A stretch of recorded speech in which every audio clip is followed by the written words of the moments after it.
కూటమి ప్రభుత్వం ఏర్పడి 9 నెలలు కావస్తున్నా ఎన్నికలలో ఇచ్చిన హామీలు నెరవేర్చలేదని, ప్రధానంగా నిరుద్యోగ యువతీ యువకులకు ఇస్తామన్న నిరుద్యోగ భృతి ఇంతవరకు ఇవ్వలేదని, రాష్ట్ర బడ్జెట్లో కనీసం ఆ ఊసే లేదని మాజీ వైసీపీ ఎమ్మెల్యే బొత్స అప్పలనరసయ్య కూటమి ప్రభుత్వాన్ని దుయ్యబట్టారు.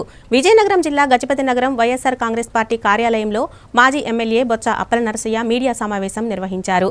మార్చి 12వ తేదీన చేపట్టబోయే యువత పోరు కార్యక్రమం విజయవంతం చేయాలని పిలుపునిచ్చారు. విద్యార్థులకు చెల్లించాల్సిన ఫీజు రియంబర్స్మెంట్ బకాయిలు ఇంతవరకు ప్రభుత్వం చెల్లించలేదని మండిపడ్డారు.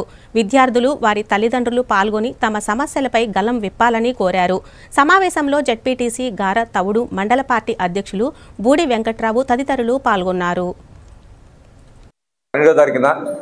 యువత పోరు అనే కార్యక్రమానికి వైఎస్ఆర్ కాంగ్రెస్ పార్టీ అధ్యక్షుడు జగన్మోహన్ రెడ్డి గారి పిలుపు మేరకు జిల్లా హెడ్ క్వార్టర్లో కలెక్టర్ గారికి ఒక మెమోరాండం, మరి పెద్దలందరూ కూడా వైఎస్ఆర్ కాంగ్రెస్ పార్టీ నాయకులు, కార్యకర్తలు, ఏదైతే చదువుకున్న పిల్లలు ఉన్నారో వాళ్ళ తల్లిదండ్రులు కలిసి సమిష్టంగా వెళ్ళి జిల్లా కలెక్టర్ గారికి మెమోరాండం సమర్పించే కార్యక్రమం మరి 12వ తారీఖు ఉదయం 11 గంటలకి జిల్లా కలెక్టరేట్లో జరుగుతున్న విషయాన్ని ఈ సందర్భంగా మీ ద్వారా మళ్ళీ ఈ నియోజకవర్గం ప్రజలందరికీ కూడా తెలియజేసుకుంటూ ఈ కార్యక్రమంలో పాల్గొనవలసిందిగా మరి పెద్ద ఎత్తున వైఎస్ఆర్ కాంగ్రెస్ పార్టీ శ్రేణుల్ని, విద్యార్థి తల్లిదండ్రులను కూడా నేను కోరుకుంటున్నాను.